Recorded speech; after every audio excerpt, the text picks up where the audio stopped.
Hello, everyone. It's a pleasure to be here and talking about a subject that's near to my heart, uh, primarily because early in my career I worked in emergency rooms and critical care areas and taught in that area as well for many years and became experienced as regards to seeing these things on an outpatient basis or when these accidents actually occurred. So as part of this overview, we had to choose what sort of things might be intriguing, and we picked 5 helmet facts that might surprise some of you based on our experience with talking about helmets and head protection, with the emphasis mostly on the world of equestrian helmets, but it just as the ASTM does, as well as many of us that work in this area, we think in terms of the broad area of head protection in a variety of recreational activities, as well as head protection in other areas. So 5 helmets facts that might surprise you. One of them, which is a surprise to many people, is that the rate of head injury, a serious head injury, is comparable to the rate in motorcycle riders. Public health approaches look at injury rates on a basis of activity in a per minute or per hour basis. And the reason why this is probably true, or at least it's an estimate of what is true as regards to the rate of equestrian injuries, relates to the unpredictability in the equestrian environment. The fact that you not only have the unpredictability of humans and what they do, depending on their skill and their experience and what kind of riding they're doing, that sort of thing, but there's also the unpredictability of the horse. And that looks like it explains one reason, or at least the background of why horseback riders have a relatively high rate of serious head injury being significant disabling injuries related to horseback riding. The second point I would make is that serious head injuries are determined more by how far you are off the ground than your forward speed. This relates to point number 1 and why we made it the second point to follow point number 1. That is because the primary forces involved with equestrian head injuries relate to the 2 vectors of speed. One vector is how fast you are going forward. You imagine that. The other vector is how high you are off the ground, and the speed is which you hit the ground. In most equestrian accidents, the forward vector is not as important because you don't hit something which halts that forward speed. You're not hitting into a wall or into a car or in most circumstances. So if you think of the head as falling and as well as moving forward, the critical aspect of the exposure of your brain to the mechanics of the fall relate to how quickly your brain stops. And in the forward vector, almost always the brain does not hit something that would stop you immediately. But in the downward vector, whether you're falling onto a fence or onto the ground or onto a rock or that sort of thing, most of the time it's an immediate stop. And that is where the risk of head injury becomes enhanced, because when you hit the ground, your head stops immediately, your brain is moving forward, and you have all the issues related to what's called linear mechanical energies. So most people think of equestrian in terms of, well, how fast am I riding, that sort of thing. And that, of course, may relate to how often you fall, but one of the critical aspects to remember is even if you're not moving, it's the height off the ground which is so important, because when you hit the ground or whatever you hit, it often stops the movement of your head in an immediate basis. All it takes is a fall from over 3 feet or higher to potentially suffer a serious brain injury. This has been determined not so much in equestrian, but was determined many years ago in the cycling world, where children on three-wheelers and small bikes and that sort of thing would fall and hit the ground and suffer concussions or more serious head injuries. And because there are tens of millions of bike riders who are riding at a relatively low height, that is 2 to 3 feet to 4 feet off the ground, the public health gained an enormous experience, a very vast experience in terms of what it took to create a significant head injury if you fall from that relatively low height. Well, of course, in equestrian riding, as most of you know, you're at a higher height than that.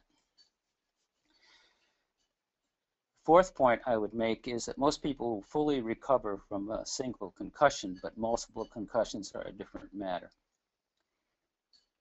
We could talk about this for a long time because there's so much going on now in the world of concussion. And by concussion, we're talking to what is referred to in the newsprint and that sort of things nowadays, as well as in the medical world, as mild traumatic brain injury. That is, there are no apparent structural abnormalities. There's no bleeding in the brain. There's no skull fracture. But there has been a mental change in terms of from the incident. By a mental change, any neurologic change whatsoever that is not structural. And any neurologic change might be there's a change in your consciousness, there's a change in how a person thinks or feels, there may be a change in how they relate to how they see light, there may be a variety of things, but any change at all that follows a head impact is considered basically a concussion. If it's a change in the way the brain functions that is abnormal. So one of the things that's happened throughout the world of head injury is that physicians as well as lay people are diagnosing concussion much more often. This leads to the medical evidence, the scientific evidence that in every single sport that's been looked at, the rates of concussion are higher now than they used to be. That's not because people are falling more often or receiving more head injuries. It's primarily because concussion itself is being diagnosed at a much higher rate and much more carefully, because it turns out that there may be consequences of concussion. Fortunately, from the studies being done in the National Football League and other places, and hockey and that sort of thing, a single concussion without any structural brain damage that's known or that's evidenced, a single concussion almost always has a full recovery. And by almost always, it's certainly 90% or higher that the person recovers without any residual. However, that's not the same thing with multiple concussions. And the reason I bring this up as we relate it to equestrian world is that fortunately, most equestrian riders that have a concussion, they're not exposed to multiple concussions, particularly if you compare it to other recreational activities such as hockey or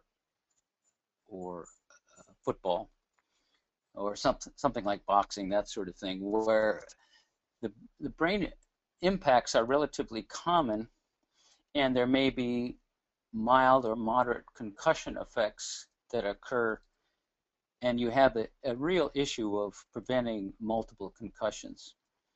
In equestrian, most of the time it's a single event because people, of course, aren't suffering head impacts on a frequent basis. The important thing for the equestrian rider is that when they do have a concussion, they respond by being careful about it for a number of weeks under neurologic observation, or at least under physician observation, and you are improved however however long that occurs. You are improve to the extent where you're considered completely normal before you expose yourself to the possibility of a second event with your activities. This is critical because there appears to be, from the latest data in the medical world, a period of time in which you're, after one concussion, in which your central nervous system, your brain, may be more susceptible to concussion. So when we hear of concussions in patients who are wearing helmets, we always tell them to be sure to take the full recovery time as recommended by the physician neurology people who are experts that are following the matter.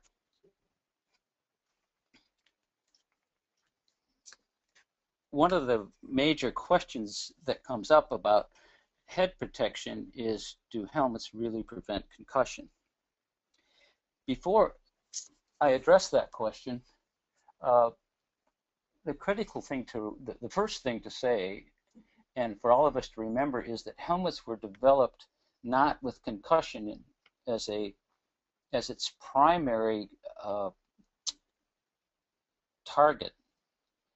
Helmets were developed, including equestrian helmets, to prevent brain injuries that are much more severe than concussions. That is, skull fractures, hemorrhagic brain events in which there's bleeding inside the brain, and to prevent death from head injuries. And it turns out that if you look at the entire field of injury prevention products, all the way from car seats to bed rails to high chairs, all these products that have been developed to prevent injury to adults and children, helmets are actually relatively effective for what they set out to do, and that is prevent the most extreme, life-threatening or disabling head injuries. In fact, in Troxel's experience through the years, we've been placing a large number of equestrian helmets into the market beginning 1992. There's only been one death with someone wearing our helmets, and that death occurred when the helmet was crushed inward by a large horse that put all of its force down through the helmet. So from a public health perspective and from a physician's perspective, it turns out that equestrian helmets are excellent at preventing severe brain injury and death. In fact, they're even better than we had originally hoped when they were being developed. If we remember that, and that's how helmets were originally developed, then the question is, what about, do they also prevent concussion? Which is really a less severe form of head injury than the ones that they are originally designed for, the skull fractures and brain hematomas and that sort of thing.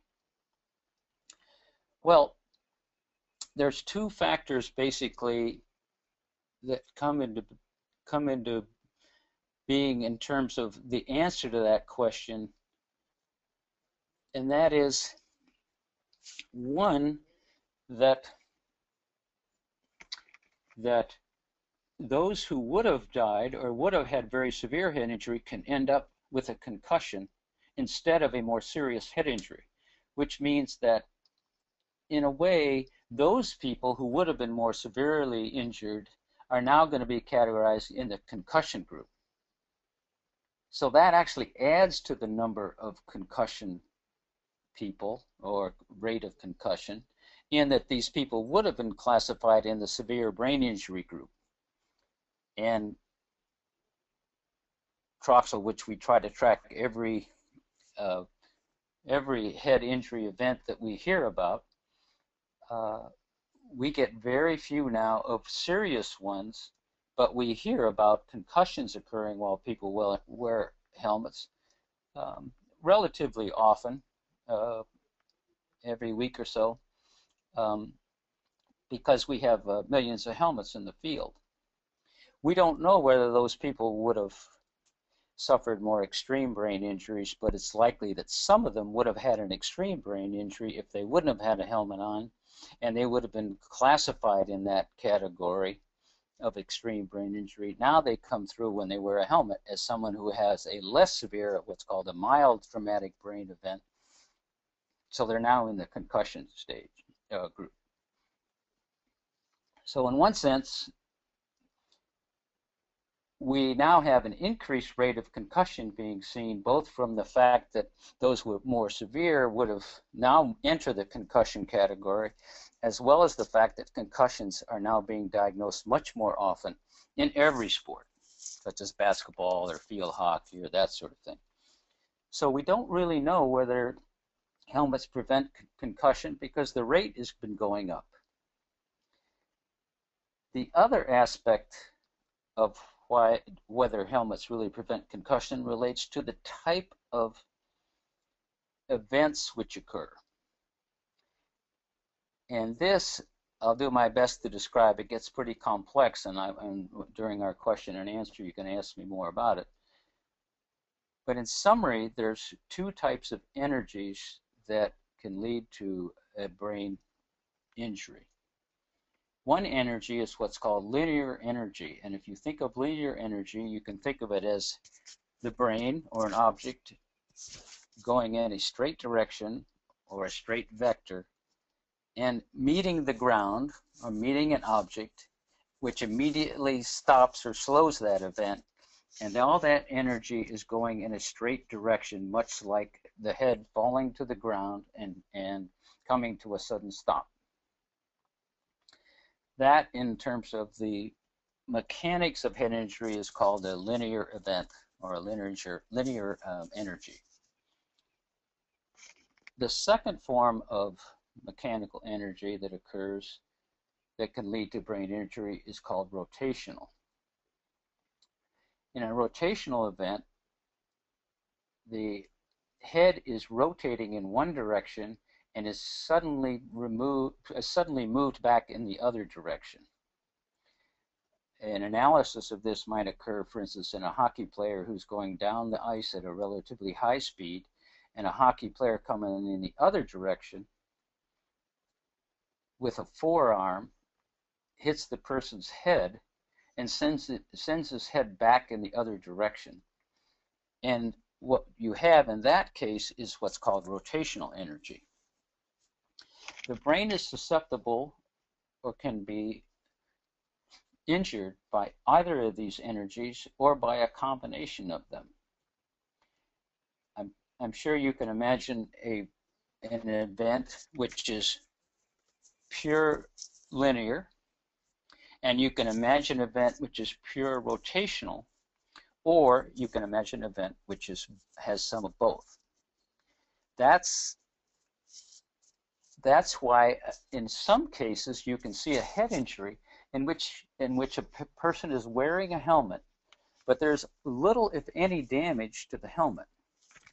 And that could be because, in that circumstance, because the brain is moving in one direction on a rotational type of event. For example, let's say in a bull rider, in which he's moving forward and the bull suddenly comes backwards, and then in a very rapid change of energy, the head is moved back in the opposite direction. What happens, of course, is that the brain is moving in one direction, and then the skull starts to move back in the opposite direction, and the brain hits against the inside of the skull, and you have a variety of potential consequences of that based on what sort of rotational energy changes there actually are. Now, in equestrian sports, it appears that most of the impacts are primarily linear, although there hasn't been monitoring done in equestrian sports like there has been in others. But if in examples in which there's set up a sort of a mock effort to see what might happen in equestrian events, it looks like there certainly can be very severe rotational energies, but overall, most equestrian events appear to be people that the primary vector of energy is as they fall, they hit something on the way down, and it mostly is not a very high rotational sorts of event, primarily because there's not other objects coming at the person or the person's head as you might see in football or hockey. So if I go back now and talk about the two confounding factors that lead to the fact of whether helmets really prevent concussion. One factor is the realization that concussions are more common, even in people wearing helmets, than they used to be many years ago. And that tells us that maybe helmets don't really prevent concussion if you see them more often. But that's confounded by the fact that they're being diagnosed much more often, as well as added to that group is people that would have had more severe head injuries. And then the second factor is that helmets are quite effective in preventing linear impacts, but actually are not effective in any rotational efforts. So if you're wearing a helmet and the energy is primarily rotational, it may not help you at all. In fact, it may, because the helmet makes your head a little bit heavier, it may actually increase the acceleration as your head is moving forward. So rotational events are not necessarily helped by helmets and may not be helped at all. So the answer to that question is we don't really know, and right now helmets are used for much more severe events to prevent them, and they're highly effective to do that in terms of linear events, but whether they can prevent rotational concussions, we do not know.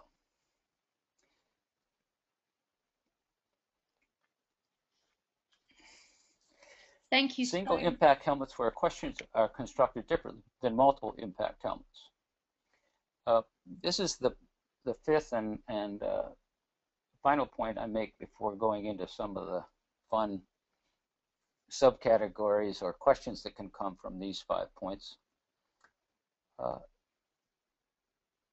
We commonly hear from riders whose helmets have fractured or been destroyed in some frame or another, or parts of it had been damaged from an event. And even though equestrian helmets may look on the surface similar to helmets in other areas in terms of the fact that they've got a shell and they've got some material inside and that sort of thing, at least to that extent, they're quite different inside that shell than what you might find in other what are called multiple impact sports. That is because equestrian helmets are single impact helmets that give up their structure in order to absorb energy. A simple way to think about it, and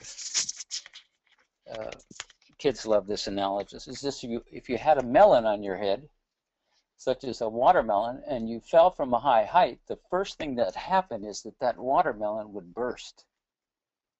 And it would be, if your head was inside the watermelon, it would crush the material, the softer material inside the helmet. Ultimately, the rind or the shell of the watermelon would fracture as well. But actually, if you wore a melon, and I don't recommend it, you may actually prevent a head injury if you fell from a significant height. Well, in a way, that's the way equestrian helmets work. They give up their structure in order to absorb energy.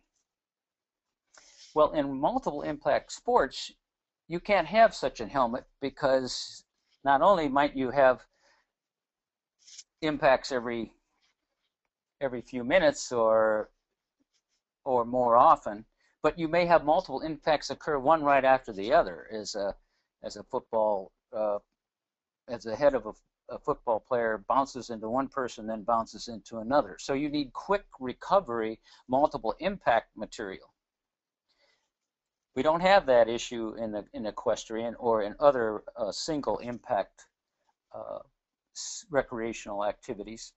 So as researchers and developers of these products look at the type of events that occur, they tend to separate them into single impact versus multiple impact sports. And when they have that separation understood, they then decide about materials which are appropriate for those different recreational activities. This also explains why if there's an impact, the helmet needs to be replaced in single impact sports or single impact helmets. That can be confounding to riders to some extent. When they look at their helmet, they've fallen, they've bumped their head, or and they don't see any damage whatsoever, and they wonder whether the helmet should be replaced.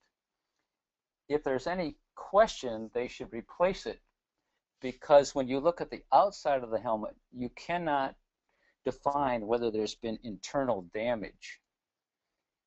The polystyrene foam, which is used inside the helmet, a type of styrofoam which is very carefully controlled in terms of its cellular structure, if you would, you can't see that from outside the helmet. You could only see it by destroying the helmet and looking at it under a microscope. So there's no simple way for an equestrian rider or other helmet wearers of single impact sports to know that a helmet has been damaged and needs to be returned. So every single impact helmet producer always provides the instructions or the caveat that if you do have a head impact, you need to have your helmet replaced, and that there's no way to determine how severe that impact has damaged the inner structure. But once that inner structure is damaged, it won't work for you in the proper way that it should to prevent energy to the head on any subsequent impact. Now, in rotational energies versus linear energies, rotational energies, the issue, there may not be any impact or very little impact, and we come into a whole different category of how do you prevent concussion from rotational energies. Fortunately, almost at least the vast majority of impacts in the equestrian world appear to be primarily linear, and that may be one reason that equestrian helmets are so highly effective at preventing serious brain injuries. So that's the answer to the question of why equestrian helmets have to be replaced in contrast to other sports, and can be quite a confusing issue, particularly to those riders who have a variety of different helmets, and they wonder why they can wear their one helmet over and over again, regardless of the fact that it had an impact, and in equestrian they have to have it replaced. So that's most of my time. I've really skipped over it quickly. I apologize for leaving out some important information, but I think it's a lot more fun to think about the questions on in these different areas and respond to those in some way, and hopefully I brought up some topics that will be of interest to all of you and generate some questions in your mind. I have some questions immediately for you, Dr. Timms. That was an excellent presentation. Thank you so much. I think one of the biggest things, and you put the point across so well, is that people say, well, I wore a helmet, didn't stop me getting a concussion. But what they're not realizing is that much bigger picture, like you say, that while they still may get a concussion while they're wearing a helmet, they could have had a serious traumatic brain injury or be dead or something much worse, happen to them had they not had that helmet on. And I think that point is missed time and time again, because we even get emails about people saying, well, I wore a helmet, but I still got a concussion. And I can't wait to share this webinar with people, because I think you got that point across so well, that it is about the bigger picture here. It's not just about saying, helmets are not necessarily going to prevent a concussion, but they certainly will prevent some of the accidents that we know would be much more serious otherwise. Exactly. And I think people can relate to this who understand the issue of seat belts and airbags and that sort of thing, in which you can be in an accident and the airbag itself or the seat belts may cause some damage to you, but the key is that it keeps you from a much more serious injury. And that's really how equestrian helmets were developed. And again, I don't think with that same thing in mind. I don't think people even realize that, do they? They think that I put a helmet on my head, it should stop me from every possible scenario, and that's not the point at all, is it? I mean, helmets were designed, as you said, to prevent from those very serious injuries. I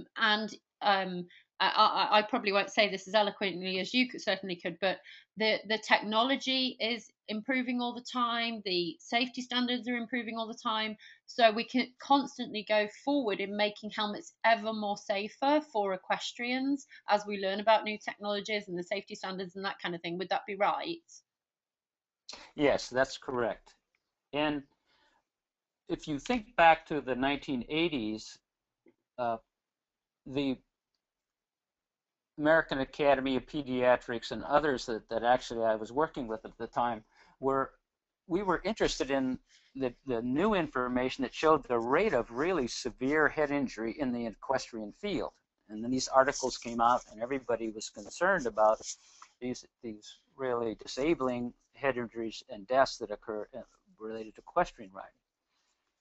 For the most part, those who wear helmets have pretty much eliminated the majority of those, the vast majority of those. And that's Troxel's experience that I mentioned in terms of the very, very rare occurrence of really severe head injuries when someone wears one of our helmets.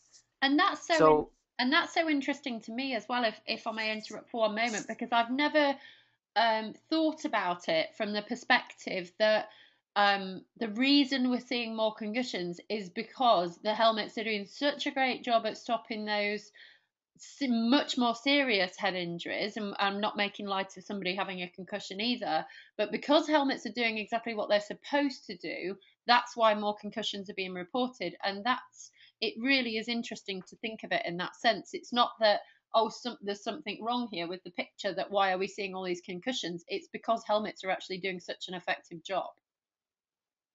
Exactly. And I imagine every week, if not more often, we get somebody who says, boy, I had this big fall and my helmet broke.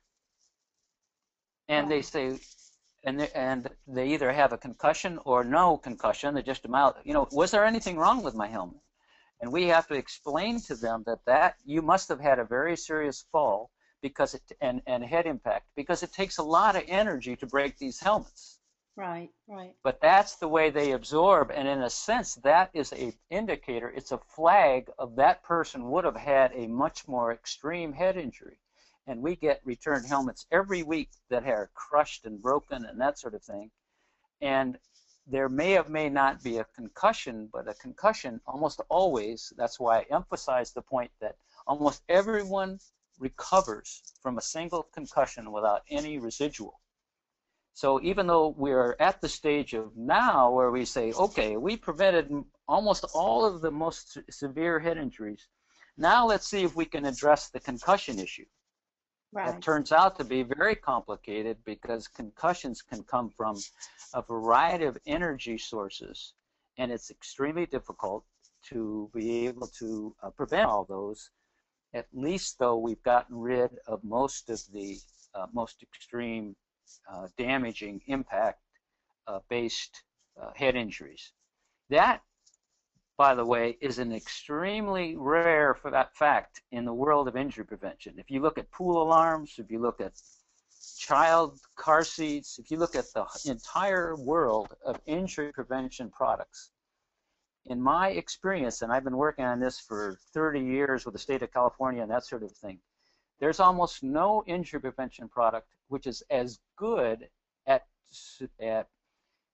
preventing deaths and the most severe head injuries as equestrian helmets are. Wow. If you look at the whole world of car seats or seat belts and that sort of thing, we can prevent 70% or 80% or 50% of the bad events with these other injury prevention products, pool alarms, that sort of thing. But they're not 90% effective or 95% effective. And all the data from the equestrian world looks like these helmets are probably 90% effective, if not more, in preventing the most extreme events. And I think as well, from an equestrian standpoint, what we can do and what equestrians can do to help helmets progress even further is actually return them to you when they've been involved in an accident. So that's really, really important because although Troxel as a company is obviously putting that out there, I think that's something that Riders for Helmets even needs to stress more of and say, look, if you have an accident in a helmet, write a description of what happened to you, send your helmet back to the manufacturer because it helps you further, if I'm right, produce even a next generation of helmets going forward by understanding from all these different falls what happens to that helmet. Would that be correct? Yes, and that's one reason that Troxel, as well as some other companies that make injury prevention products, including helmets, will actually give a discount or a benefit to people who return the helmets, and most especially if they return them with the story of what happened. Right. Because what we realize is that there are a surprising array of the way helmets are broken or the way that people have head injuries. I mean, here's this one living example. Someone is on a horse. They're near a fence. The horse throws the person, and the helmet is penetrated by one of those metal spikes, if you will, that comes off the side of a telephone pole. Right. Because the horse throws the person against that. So what we realize then is that there's the potential of that sort of thing. And as people tell us their stories, it's not always that the kind of thing that you might think occurs. There may be a variety of very different things that occur with equestrian accidents. And that's another reason why we not only need the helmet, but we need the story of how that helmet was damaged. And would it be fair to say as well, because obviously you could have a million different kinds of falls that are possible when you're wearing a helmet if you came off your horse, but for the most part, when helmets are manufactured, they have to be manufactured in a specific design, taking into account the most likely scenarios that can occur to that helmet during a fall. But then you're always going to get your random outliers, like that 1 in a million accident that no one would ever even dream up and imagine in their head could happen, and that helmet is involved in that. Would that be right? Yes, that's correct. And for another major category that surprised us in terms of gathering information when we started this over 20 years ago, that is the number of people that have a head injury when they're not on the horse, right? But when they're around horses. And it's one of the reasons why the public health data recommends that as soon as you're around a horse, you put your helmet on. Right, and isn't it about 20% of accidents occur when you're not riding, something like that? That's right. Yes, it's about that number. Yeah. So it's that kind of thing that we learn by helping each other gain information and become more knowledgeable. And if you ever work or are in an ER situation, every single head injury trauma that you can prevent, it not only it prevents a family tragedy, but it also really reduces the costs of medical care because of the number of people. If you have a permanent brain injury, the cost of that to our society is really an extremely high cost. So every brain injury we can prevent is a major help to all of us, let alone the family that that doesn't have to deal with a head injury child or a head injury mom or that sort of thing. And we have another question that's come in for you, Dr. Timms. Sure. A lady is asking, she's saying that she tends to get migraines when wearing a helmet because they feel quite heavy on her head. And she's asking, are there now lightweight helmets that still offer the protection but are not so heavy on the neck and the back of her head? Yes. I've run into that question and that issue before, because migraines can be triggered, of course, for those of you who don't have migraines, by a variety of things. Sometimes they're triggered by pressure, sometimes by light, all sorts of things.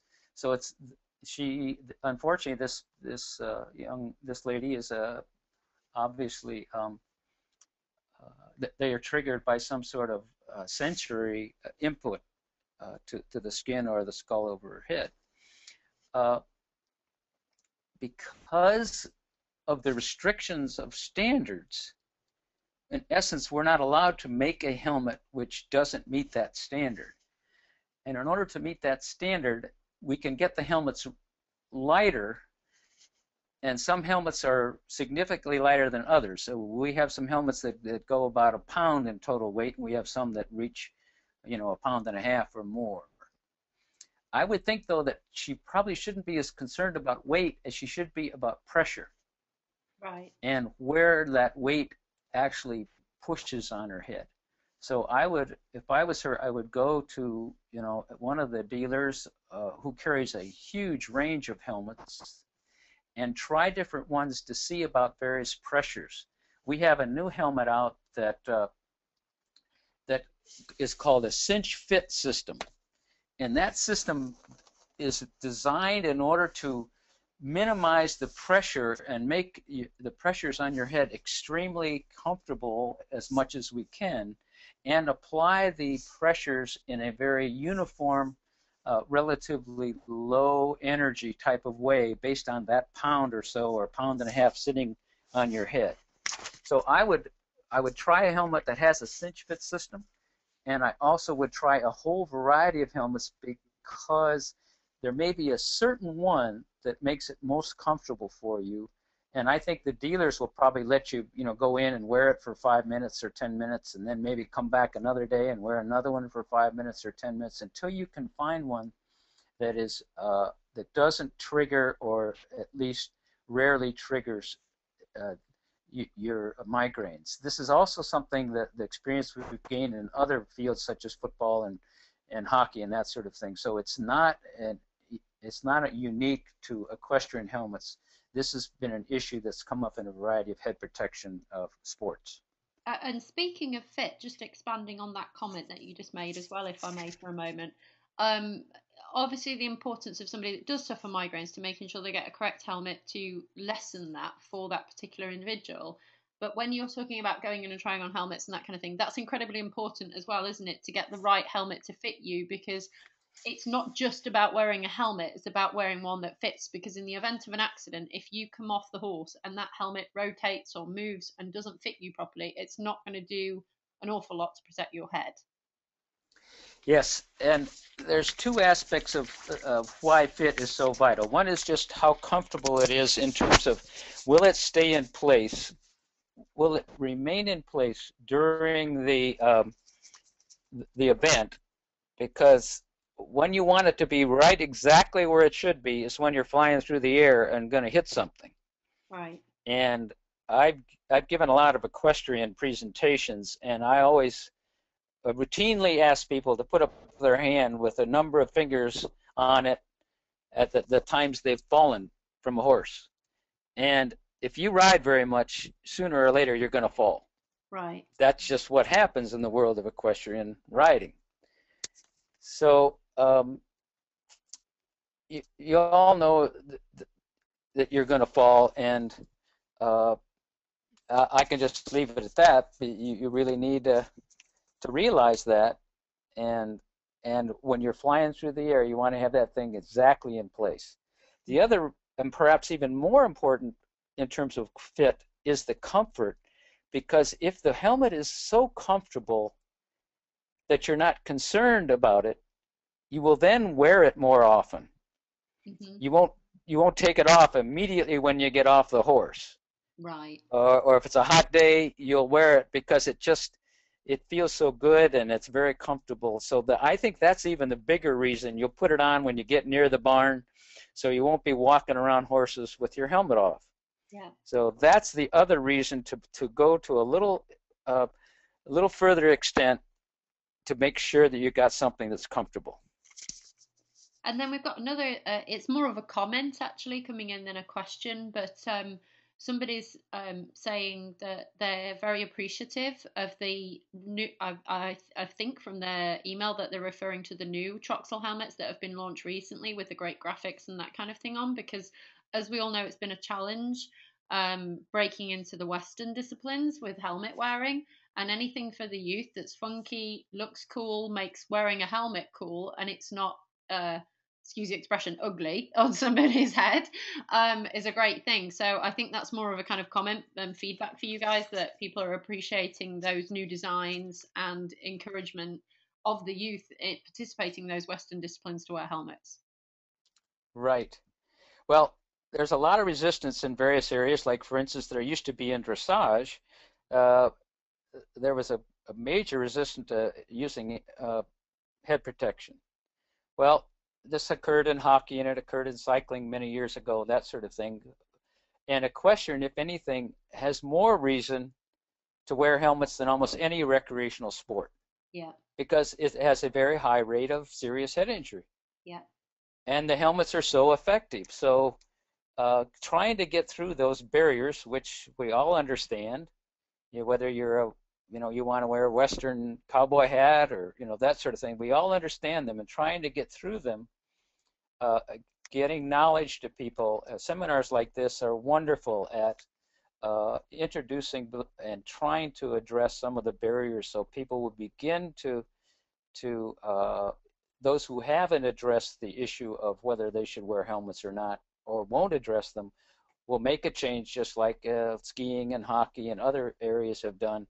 We hope we can contribute to that happening in the Western world. Right, right, and I think you certainly are doing that. I think Troxel's doing a great job of that.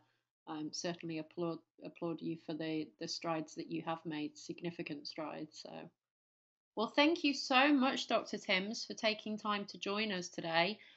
Just want to remind everybody that today is International Helmet Awareness Day. We're very, very grateful to Troxel for them being on board as a participating helmet brand for the 4th year now. I can't believe where the time's gone.